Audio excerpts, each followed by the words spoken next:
अस्सलाम वालेकुम, मैं हूं इरफान समोर। दोस्तों, सियासत बड़ी कुत्ती चीज है। ये भाई को भाई का दुश्मन बना देती है। इक्तदार की खातिर भाई भाई की जान ले लेता है, भाई भाई की टांगे खींचता है। ऐसा ही कुछ पाकिस्तान के एक भाई भाई खानदान में हुआ। मैं बात कर रहा हूं नवाज शरीफ साहब और शहबाज शरीफ साहब की। शहबाज शरीफ साहब ने पहले नवाज शरीफ साहब का पत्ता साफ किया।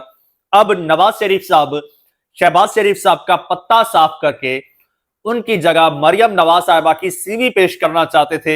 इसके लिए उन्होंने एक खुफिया मंसूबा भी बनाया और वो मंसूबा वक्त से पहले ही नाकाम हो गया। वो मंसूबा क्या था?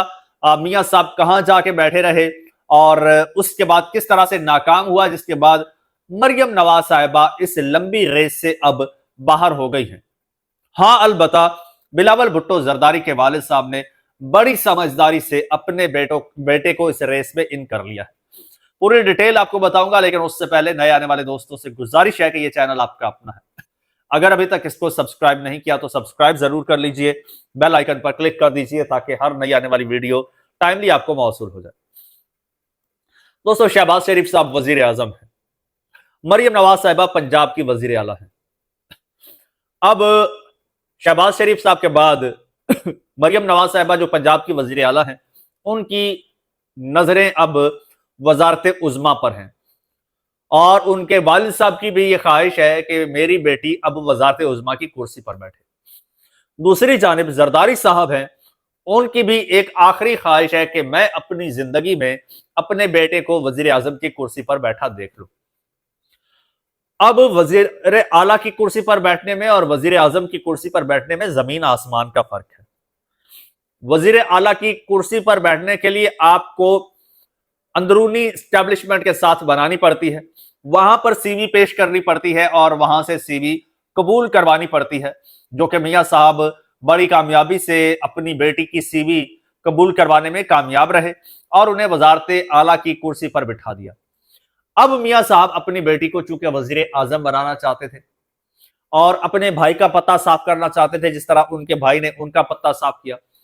मियां साहब अब इंतजार में थे कि अब अपनी बेटी की सीवी पेश की जाए। वो सीवी कहां पेश करनी है? वो सीवी पेश करनी है इंटरनेशनल एस्टेब्लिशमेंट को, अमेरिका बहादुर को।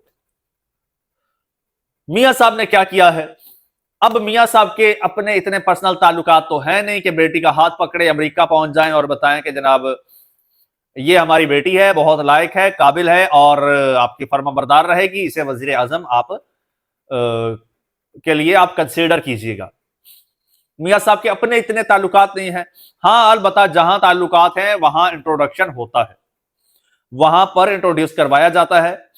और आपको पता है, एक गालिबन कतर के अमीर थे, जब आए थे, जब मरियम नवाज साहिबा को शहबाज शरीफ साहब ने इंट्रोड्यूस करवाया था, ये मेरी भतीजी है, ये हमारे एक सूबे की वजीर आला है।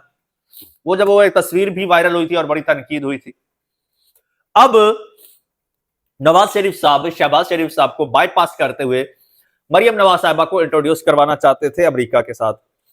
वाहिद मौका उन्होंने गनीमत जाना कि अभी ये मुज़ाकरात हो रहे थे पंजाब में और पाकिस्तान में, इस्लामाबाद टॉक्स ईरान और अमेरिका के दरमियान।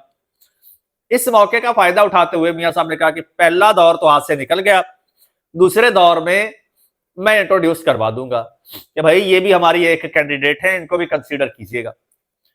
मियां साहब पहुंचे हैं जी कहीं इस्लामाबाद के मजाफाती इलाकों में। सुनने में आया है कि वहां पर मियां साहब छुप छुपा के बैठे रहे हैं, बल्कि पूरा खानदान कह लीजिए, बाप बेटी ये सारे लोग इंतजार में कि अभी वैनस आया, अभी वैनस आया, अभी वैनस आया। जेडी वैनस की बात कर रहा हूं, लेकिन जेडी वैनस पाकिस्तान नहीं आए। अगर इनकी ख्वाहिश थी कि जिस तरह से अमीर कतर से इंट्रोड्यूस करवाया गया था, हम लगे हाथों इनको जेडी वैंस से भी इंट्रोड्यूस करवा देते हैं, क्योंकि वहां पर सिर्फ जेडी वैंस नहीं होता, वहां पर पूरा अमेरिका होता है। 300 बंदों का वफ्द था और वो अमेरिका के पॉलिसी मेकर्स थे। आगे चल के उन्हीं लोगों ने जाके बताना है कि भाई ये बंदा हमारा फर्माबरदार है, ये हमारी जो है वो वफादारी का हलफ उठाएगा, इसको हम कंसीडर करें। सो ये एक तो ये इनका प्लान नाकाम हो गया, जेडी वैंस पाकिस्तान आए ही नहीं। और दूसरा, छोटे भाई को पता चल गया है कि बड़े भाई तो गेम डाल रहे हैं। बड़े भाई ने फील्ड मार्शल की तारीफों के पुल बांध दिए हैं। पुल मैं कहता हूं ब्रिजेस बना दिए हैं, जैसे वो दरिया सिंध पर सक्खर वाला ब्रिज है ना, जिसके बाद वो चाबियां फेंक दी गई थी दरिया में, वैसे पुल बांधे हैं तारीफों के मियां साहब ने। उठते ही कैसे कहते हैं कि जी फील्ड मार्शल का किरदार लायक तहसीन, पाकिस्तान का नाम आलमी सतह पर बुलंद हुआ, मियां साहब कहते हैं। और कहते हैं कि जी सफारती सतह पर पाकिस्तान का नाम बुलंद हुआ है। इसहाक डार और फील्ड मार्शल आसिम मुनीर का किरदार लायक तहसीन है। भाई शहबाज शरीफ साहब का भी नाम ले लेते मियां साहब, शायद लिया हो, लेकिन जो मेरे पास खबर है इसमें नहीं है। अब ये क्या कह रहे हैं, ये सीवी पकड़ा रहे हैं असल में कि आगे सीवी फॉरवर्ड कर दे, लेकिन दरमियान में सीवी पकड़ी नहीं गई, सीवी दरमियान से ही रिजेक्ट कर दी गई है। जिसके बाद अब ये लोग वापस आ गए हैं और इंतहाई मायूसी के आलम में ये लोग वापस आए हैं। दूसरी जानिब आपको बताता चलूं, जरदारी साहब बड़े स्मार्ट आदमी हैं, बड़ा स्मार्ट खेलते हैं। जरदारी साहब ने वजारत आला की लालच नहीं की। जरदारी साहब चाहते तो 2008 में या 2013 में या 2018 में या 2024 में अपने बेटे को सिंध का वजीर आला बना सकते थे। 10 साल के लिए, 20 साल के लिए, जितना अरसा वो चाहते अपने बेटे को वजीर आला बना सकते थे। लेकिन उनको पता था कि मैं वजीर आला बनाऊंगा और बेशक कारकर्दगी भी दिखाएगा, लेकिन पाकिस्तान में वजीर आजम की कुर्सी काबिलियत की मोहताज नहीं होती। काबिलियत की बिना पर कोई कुर्सी पर नहीं बैठता, मकबूलियत तो इनके पास है नहीं, उसको छोड़ दीजिए। उन्होंने क्या किया, उन्होंने पीडीएम दौर में अपने बेटे को वजीर खारजा बना दिया, वजीर खारजा बना दिया। और वजीर खारजा जितना अरसा रहा है उसने ज्यादा वक्त पाकिस्तान से बाहर गुजारा है। सीवी लेके घूम रहा था इंटरनेशनल एस्टेब्लिशमेंट के पास और कह रहा था कि भाई मैं भी कैंडिडेट हूं, मैं वफादार हूं और मैं फर्स्ट शनास हूं, लिहाजा मुझे कंसीडर कीजिएगा। जरदारी साहब ने बाइडन रिजीम में अपने बेटे को इंट्रोड्यूस करवा दिया और बड़े अच्छे से करवा दिया। अब यहां पर बेटिया की बारी है, बेटिया अभी तक इंट्रोड्यूस नहीं हो पा रही। उसके लिए वालिद साहब जो है वो तगो दो कर रहे हैं, भाग दौड़ कर रहे हैं। अब खुद अपनी तो एक्सेस है नहीं और दरमियान में छोटा भाई बैठा है, भाई को निकाल भी दिया जाए तो अब उनकी ख्वाहिश है कि किसी और रास्ते से इसहाक डार या किसी और के जरिए से मुलाकात करवा दी जाए एक और इंट्रोडक्शन हो जाए, सीवी पेश कर दी जाए। लेकिन वो सीवी पेश करने में नाकाम रहे हैं। उसकी वजह यह है कि जितनी वफादारी शहबाज शरीफ साहब दिखा चुके हैं, जितनी जी हुजूरी वो कर चुके हैं, जितनी लचक दिखा चुके हैं, जितना आगे बढ़कर चौधरी को खुश कर चुके हैं, मैं कहता हूं इससे बढ़कर अब चौधरी को भी पता चल गया है और अब चौधरी के सहूलतकारों को भी पता चल गया है कि इनसे बेहतर वफादार कोई हो ही नहीं सकता, किसी और की सीवी की जरूरत ही नहीं है।